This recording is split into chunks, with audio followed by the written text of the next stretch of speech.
Araw sa inyong lahat.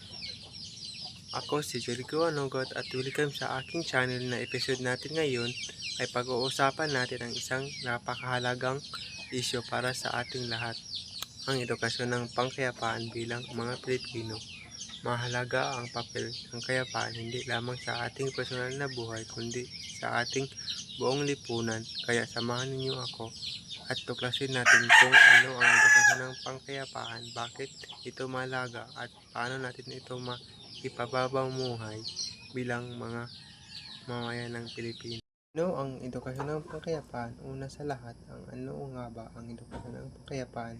Simple lang, ito ay isang suri ng edukasyon na naglalayong inituro sa mga tao, lalo-lalo na sa kabataan, ang mga kasanayan, kaalaman, at papahalagang ng kanilang upang maging mapayapa at makatarungan lipunan. Dito tinatalakay ang iba't ibang aspeto ng kayapaan mula sa personal na relasyon, kayapaan ng komunidad, hanggang sa pandaigdig pagkakaisa natin lahat upang tayo ay mabubuo ng sariling kayapaan.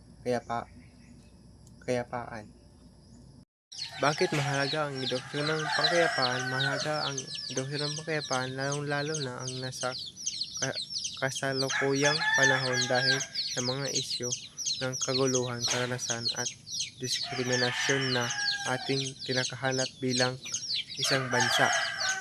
Bakit mahalaga ang edukasyon ng pangkayapaan? Mahalaga ang edukasyon ng pangkayapaan lalong-lalo na ang nasa kasalukuyang panahon dahil ito ang mga isyu ng kaguluhan.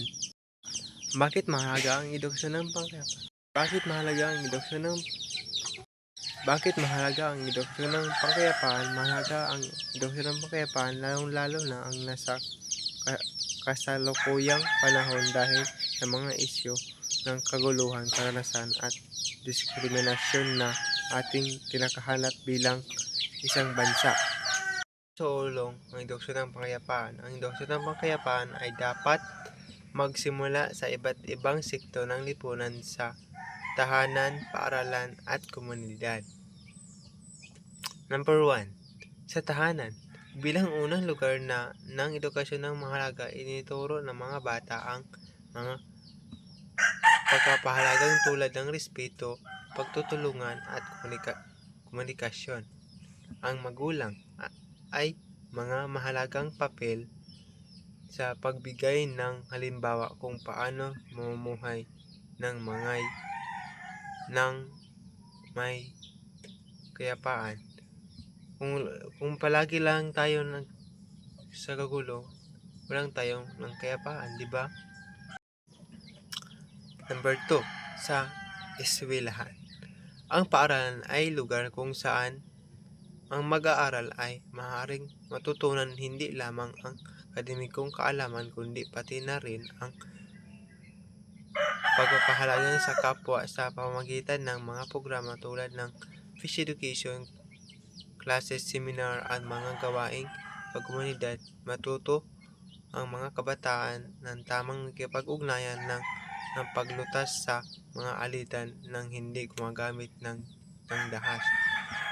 Kung gumagamit tayo ng dahas, hindi na tayo makapokus sa ating pag-aaral, di ba? Number 3. Sa komunidad, ang mga leader ng komunidad ay may mahalagang papel sa pagtaguyod ng mga programang pangkayapaan gaya ng conflict resolution, workshop, community and dialogues at iba pang aktibidad ng naglalayong pagkakaisa sa bawat tao at sektor na ito. Ano ang magagawa natin bilang mamamayan? Bilang mga Pilipino, may magagawa tayo upang isulong ang edukasyon ng pangkayapaan. Simple lang ang mga hakbang nito, ngunit malaki ang epekto. Number 1. Makinig. Ang pagpapakita ng pag-unawa sa halip na agad-agad magbigay ng opinyon o makipagtalo. Subukang makinig muna sa pahinig ng iba. Iwasan dapat pakinggan muna ang mga tao nga dapat huwag muna tayong magbigay ng husga ng mga mabilis sa ating kapwa-tao. Pangalawa, magkatuto sa kapayapaan. Ang kapayapaan ay hindi lamang isang konsepto, ito ay dapat na isa sa buhay. Magsimula ng simpleng mga aksyon tulad ng mga respeto sa mga tao, pagkikalahok ng mga peace building activities at pagpapakalat ng positibong mensahe sa social media. 3. Turuan ang ating kabataan. Mahalaga ang edukasyon ng mula sa murang edad. Tiyakin na ang mga bata ay natuto ng mga tamang pagpapahalagang mula sa tahanan hanggang sa paaralan. Dapat turuan natin ang mga kabataan upang maging maayos ang kanilang buhay at bilis silang matuto kung ano talaga tayo. Nagtatapos ang ating talakay tungkol sa edukasyon ng pakayapaan ng Pilipino. Nawa natutunan ninyo kung gaano kahalaga ang pagkakaroon ng kapayapaan sa ating mga buhay at kung paano natin ito maipapamuhay araw-araw. Kung nagustuhan ninyo ang video na ito, huwag kalimutang mag-subscribe at like at share sa inyong mga kaibigan. Sama-sama nating itaguyod ang isang mapayapang at nagkakaisang sambayanan. Hanggang sa muli, ito si Jericho Anugot nagsasabing ang kapayapaan ay nagsisimula sa atin.